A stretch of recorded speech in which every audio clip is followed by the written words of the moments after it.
time for the blue-white breakdown. First one in February, so I'm excited about that. The closer we get to warm weather, I'm all about it. I'm Bob Flounders, as always, joined by Greg Pickel. And once again, another interesting week, Greg, as far as talking about stuff. We got over the weekend, we got the prompt from Penn State that Mike Yurcich, the new OC, was going to talk today, which he did at noon. And normally we'd be leading with that, Greg, but there is yet another move that's going to impact the Penn State football program. I think this one is also pretty significant. Will Levis Will Levis is in the move. Will Levis left for the transfer portal last week. This is I think a pretty major move, as well as there's reports out there, starting with Sean Fitz of Lions 247. Tyler Bowen, Penn State's tight ends coach, very good recruiter, is leaving to join Urban Meyer's NFL staff with the Jacksonville Jaguars. So let's start with that, and then, guys, we will get to our takeaways from Mike Yurcich. But Greg, we've been talking for weeks about, who might leave, whether asked by James Franklin to leave or who might leave for better jobs. I think you and I thought there were probably only a couple of guys that actually might be coveted maybe by another program. And it turns out you had mentioned Tyler Bowen, and now he's out the door. Greg, your thoughts on how big of a loss this is for Penn State? Yeah, Bob, we talked about it, I think, on the way home from the Illinois game when we first started kicking around the idea of possible coaching staff changes. And Bowen was never a guy who was going to be asked to leave or whatever, but right. It was always a possibility that there was going to be a way for him to upgrade in the coaching world or go up in the coaching world. And turns out that, as you know, the report came out Monday night from Lions 247 that Bowen's going to take a job on Urban Meyer's Jacksonville Jaguars staff. It will be his first NFL job. And certainly, if his goal is to be an offensive coordinator one day, which based on the fact that he called plays at Fordham and was Penn State's interim offensive coordinator for the Cotton Bowl, I think it's safe to say that it is. This is a place you can go and learn and get that NFL, on your NFL job on your resume. And it's really, a chance for him to, continue moving up the coaching ladder. So big loss for Penn State. Obviously, he developed and helped recruit a lot of really good tight ends, Pat Fryermuth, Brenton Strange, Theo Johnson, and developed a room that really is among probably the best in the country when you talk about total tight end production and talent on your roster. So, and he could recruit positions beyond tight end as well. So big loss, no doubt about it. Yeah. One that I think James Franklin certainly knew was a possibility at some point, maybe not February 2nd of 2021, but it was going to happen eventually unless an offensive coordinator job came open in Penn State. Obviously it did not with Mike Yurcich. So we'll see what the future holds, but yeah, certainly one that puts Penn State in a bit of a tough spot, as a lot of staffs have been filled out now throughout the month of January. But as we saw with the Sean Spencer situation last year, James certainly will have somebody in mind to go get. Yeah, and the fact that Urban Meyer, on the NFL level, Greg, there's really no recruiting. So not only is Tyler obviously a valued coach as a recruiter, but Urban Meyer must have thought enough of him as a developer of, I'm assuming, tight ends. I don't know. Maybe he also has experience with the offensive line. I think he's a very versatile guy. He was the interim OC for Penn State in the Cotton Bowl when they ran all over Memphis. Ricky Ronnie had left to take the Old Dominion job. Tyler Bowen stepped into that, and you have to say he did a great job. So guy can wear a lot of different hats. When Urban Meyer notices you, not too many bigger feathers, in your cap. I have to think, Greg, at some point, Tyler Bowen's going to be a head coach. I don't know at what level it's going to be, but he clearly is on the fast track. Congrats to him. Just real quick, so they do have, obviously, they do have Theo Johnson coming back and Brenton Strange, but with letter of intent day, quickly approaching, like within hours of our doing this, they also have some other guys that they have that are going to be coming in that are, valued tight ends. Do you think that James Franklin and Tyler have been able to smooth things over so it's not a big worry that Penn State could lose anyone? Yeah, so obviously Khalil Dinkins, the lone tight end in this class, is already signed, sealed, and delivered. So now you've turned the attention ahead to 2022, where you have Holden Stays and Jerry Cross, 2 4-star tight ends that are already committed. No movement from them as we talk here at 2:10 on Tuesday, February 2nd. We'll see what the future holds. Obviously, both of those guys committed to the idea of not just playing for Bowen, but playing in Kirk Ciarrocca's offense. So we'll see if that changes anything for them, if it's now, if it's later, what have you. Both have said such glowing things about Penn State, but that's obviously pretty big staff changes based on what they committed to versus what they have now. So we'll see. But yeah, those are the two to watch at this point. And obviously anyone else Bowen had a hand in recruiting will be in that same boat as well. Bob, before we go into the Yurcich stuff, I'll just say this, the fun talk of who could replace him, candidates, all of that. We've received a lot of questions about Adam Brenneman, of course, the Penn State player, Cedar Cliff alum, Arizona State tight end coach. Herm Edwards has shown a lot of faith in him. I think you and I both agree that it's hard to see him leaving that situation. But, what James Franklin's talked for years now, since he's been here in 2014, about this idea that he always has a list of candidates at the ready whenever a change is being made. And we found out about this Monday. I guarantee you James Franklin did not find out about this Monday. So I think everyone can rest assured that the work is already being done to round out this staff again. Yeah, and never say never with anything. We have a history, Greg, of sometimes jinxing ourselves. So anything is possible. Nothing would surprise us. You mentioned Adam Brenneman, who is out at Arizona State, promoted to a full-time tight ends coach after just 1 year, I believe, as a form of a grad assistant. So he's got to be, and I follow him on Twitter, and he clearly, as a recruiter and a position coach, is doing some great things. So we'll just see. But yeah, you're right. James has a plan for everything, and we will see what the future holds for the next, or who the next tight ends coach will be at Penn State. So let's move on to Mike Yurcich. Very interesting guy. Talking to him, very clear to me, he has a vision for what he wants his offense to do. He has a plan. And Greg, I had to laugh because 2 or 3 weeks ago, James Franklin talked about his vision for the 2020 offense, and he mentioned 3 things specifically. And it sounds like Mike Yurcich's, they were actually either Mike borrowed James's or James borrowed Mike's, because Mike and he see completely eye to eye. He mentioned them almost in order, big plays on offense, limiting turnovers, and scoring more points. That's what Mike talked about today. I thought that was pretty funny. But is there 1 or 2 things that jumped out to you as far as what Mike had to say? I have a couple as well. But what were your 1 or 2 things that kind of caught your attention? Yeah, he is extremely well-versed in coach speak and generalities. I can assure you of that. He was talking a lot about the hallmarks of his offense, being physical, being fast, all the things that you need to do to win in college football in 2021. But, a couple of things jumped out. Number one, he's obviously in no rush to pick a starting quarterback or really discuss any specific parts of his offense after about 4 weeks on the job. He was pretty upfront about that. Noted that Christian Veilleux coming in as a January enrollee at quarterback is important because they only have 3 scholarship guys. Thought he might get asked a transfer portal question. He did not, so we'll have to wait and see on that. And then overall, Bob, I think it's pretty clear that he has a vision. He said this is going to be Penn State's offense, not Mike Yurcich's offense. And I think that will give some people some flashbacks to when Kirk Ciarrocca said that. And maybe that didn't go so well, but something tells me that his idea and James Franklin's idea align so closely that I'm not really sure you're going to be able to tell much of a difference. So, those kind of things, a continuation of what Franklin talked about previously, Yurcich very much backed him up on that. And it sounds to me like he wants to get the coaches up to speed, get the players up to speed, and then use spring practice in a way that no one could last year, which is to evaluate guys on the field in live reps. Yeah, just to circle back on something, Greg, I don't see any way that Sean Clifford is not the starting quarterback. Maybe Mike didn't want to talk individually about players, but with Will Levis gone, and you look, they have 3 scholarship quarterbacks on the roster, including Veilleux. I believe Taquan Roberson would be the middle guy, and now it's a presumptive backup.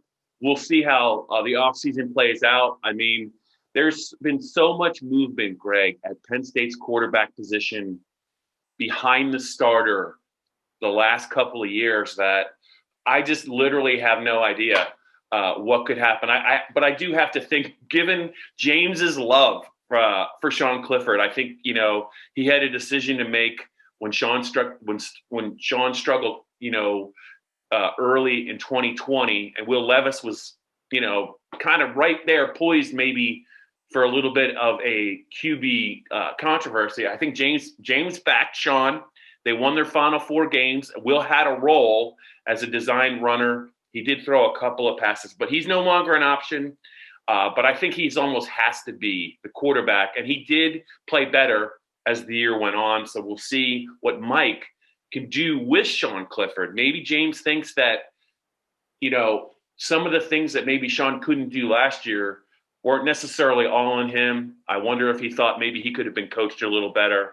But we're going to find out. Sean would have been a redshirt senior in this year, but the 2020 year didn't really count. So he's going to be, I think, a redshirt junior twice. I don't know how else to explain that. But yeah, I think we're going to have to start calling guys, a fourth-year player, a fifth-year player. Yeah, that's what I've already started doing. Yeah. Because you basically get to repeat your grade if you want to, and it's not a knock on you. It's just what the NCAA allows. I thought one of the more interesting things of the whole give and take between Mike was Rich Scarcella asked him about running the quarterback, because when he was at Texas, Sam Erlinger, I always want to say Ellinger, maybe it is Ellinger, he's a good quarterback. He ran the ball a lot. When he was at Ohio State, Justin Fields ran the ball quite a bit, as Penn State remembers from that 2019 game. Well, Mike Yurcich talked about a couple things. He talked about risk versus reward when you do that. He talked about your quarterback depth chart.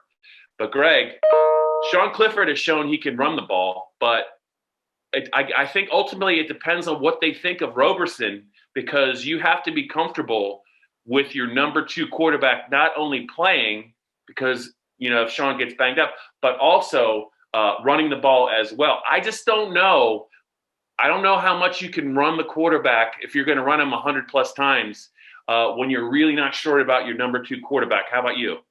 Yeah, I was going to say, let's cut right through that answer, which was basically trying to exactly what you said, which is that, if you're going to run your guy and you're going to put him in harm's way, and I don't think that just because the quarterback situation is what it is, that they're never going to run Sean Clifford. Right, they're certainly going to pick their spots, and they're going to drill into him that, unlike last year, he can't just take off and run and put his head down and get a yard or 2 at the first sign of trouble. One thing that made Mike Yurcich go back to something Kirk Ciarrocca said was, he said, there's a couple of different things we have to understand with our quarterbacks. What's really important is that our eyes have to be right and our feet have to be right. Yep. And remember, Kirk Ciarrocca talked about that with Sean Clifford too. And I think the fact that they missed so much time on field together really impacted Kirk's ability to help him in that area, or maybe he just wasn't able to help him. We'll never know. But that's going to be Yurcich's biggest task, is making sure Clifford can get through all of his reads and making sure that his footwork's right so that his passes are more accurate, more consistently. So, yeah, I agree with you. It was pretty clear that, they aren't going to make Sean Clifford a statue. They aren't going to make him play between the pocket and that's it. But at the same time, they are going to be careful with the fact that if he gets hurt and you don't know what's behind him, or if you don't like what's behind him, you're not going to have any choices. So that's what goes back to that. Will they find somebody in the transfer portal to come in? A lot of people think they must. I don't disagree. But again, if you bring in a guy, you better be sure you like him more than the guys you have here, because you're going to ruffle some of those feathers. Even if you say you're going to bring a guy in, Bob, and he's not going to beat out Sean Clifford, but he can beat out your backups, that causes problems too. So the portal will continue to be interesting to watch that. But no, I agree. That's exactly what he was getting at. And they are going to have a, shall we say, wiser approach, I think, to running him in 2021. Agree with you there. All right, we're way past the halfway point of the blue-white breakdown. We've already talked a little bit about Tyler Bowen moving on from Penn State. We're still talking currently about Mike Yurcich and what he had to say about the 2021 offense and his coaching style. But Greg, it's that time where we ask the audience to rate and review us, give us the good, the bad, and the ugly. They want to ask us some questions for future breakdowns. I think we'd be happy to accommodate them as well. I just want to give a little plug. the way we have this week structured, Dave Jones is going to join me on Thursday, barring a last-minute change of plans. We haven't talked to Dave for a while. I'm sure he's got a lot of great opinions about some of the things that have happened at Penn State. But Greg, why don't you just tell the audience kind of what they can do to kind of get this podcast and also make fun of us if they want to, but also tell us if we're doing an okay job. Yeah, Bob, it is another edition of the Blue White Breakdown. And get it anywhere you find your audio, Apple, Spotify, Stitcher, wherever podcasts are. We are, and we're also found on the video version, youtube.com/allpennstate. Bob, we have to check and see if Joe Hermit has put together that intro music yet for the episode. We'll have to find out if he got on that or not. He promised he would. We'll see if he did. I guarantee you it's some kind of music band from the 80s during his days growing up in Pittston. We're going to be saddled with that because Joe's got strong opinions. I'm prepared to roll the dice. I hope the audience is as well. Joe, if you're listening, you have carte blanche. It could be anything. Hopefully it's not disco, or I could even live with country a little bit, but no disco, Joe. That's my only request. So hopefully you'll take that to heart. Greg, I have been dying to talk about this next segment because I think it's kind of near and dear to your heart because I know you always get a chuckle about it. And also I thought we learned a little bit. Neil Rudell, longtime Penn State beat guy, columnist, Altoona Mirror, asked Mike Yurcich a couple of questions that Penn State fans have been wondering about, I think, since the start of the 2016 season when Penn State went to the spread with Joe Moorhead. A, will Penn State, how do you feel about your quarterback under center? And two, how do you feel about the use of fullbacks? Now, I know, I bet I didn't get to see your reaction, but I bet somewhere you were smiling at the thought of that question. And I thought Yurcich gave two interesting answers. So go ahead.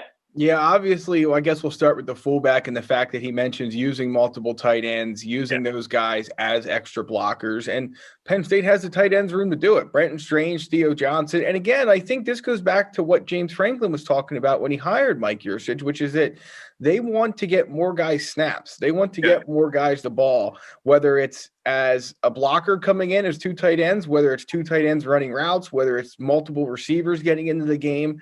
They want to get more guys on the field. They think it's going to help with recruiting, with production. It has for Mike Yurcich and pass stops, certainly. So I thought that was just another another thread, I guess you could say, between James Franklin and Mike Yurcich and their philosophies being similar. So, the pieces just keep adding up as to why James Franklin went out and got Mike Yurcich after he was let go at Texas. But yeah, as for the under center thing, he seemed to support the idea. I'd have to go back now and see how much Texas went under center. I don't feel like it was a ton. I didn't see a ton of Texas games this year, but the ones I did see, I don't remember seeing that a lot. But it certainly wasn't the outright refusal that we've heard before, where the word was that, we don't practice that, so we're not going to do what we don't practice, and we're never going to practice it, so stop asking about it. So it was certainly not that. And I just have to laugh because Kirk Ciarrocca got kind of the same introduction to that question too, where I assume these guys come into this situation and have no idea why that is being asked, why that matters. And I'm sure it leads to some interesting conversations with the SID folks afterwards. But yeah, certainly not an outright refusal, Bob. A couple of things. I think it's safe to say that Neil Rudell's love for the fullback position at Penn State knows no bounds. But I think that for the fan base, I think what Mike Yurcich is trying to say is basically tight ends are the new fullback. So and the body types are different. You're not going to see, a 6'2", 250-pound athlete in the lineup in the backfield. You probably will see a 6'5", 245-pound athlete line up in the backfield. But the days of Sam Gash and Brian Milne and all those guys, John Whitman, they were great players, but it was a different game. There's different body types.